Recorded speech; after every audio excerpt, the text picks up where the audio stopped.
Donc effectivement, déjà, empêcher l'ouverture du trapon qui permet d'accéder au support permettrait grandement de sécuriser l'objet.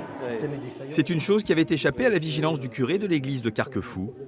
Ces bannières sont trop facilement accessibles. Elles pourraient être la cible de voleurs. Avec les gendarmes, tous les points sensibles de l'église vont être passés au crible.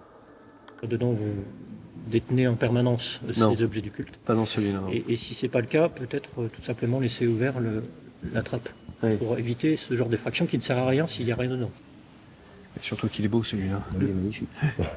Par exemple ici, dans le tabernacle, il n'y a pas d'objet du culte. Donc l'intérêt, c'est de laisser la porte du tabernacle ouverte pour pas qu'il soit fracturé pour rien, tout simplement. En fait, il faut juste un peu de bon sens finalement. C'est ça, ces mesures humaines et organisationnelles sont souvent à faible coût et en plus faciles à mettre en œuvre. Donc c'est ce qu'on préconise en premier avant d'installer de la technique. Car la sécurisation d'une église a un coût. Ici, il a été décidé d'installer un système de caméras de surveillance. Chaque année, près de 2 000 € peuvent être dépensés pour sécuriser des œuvres.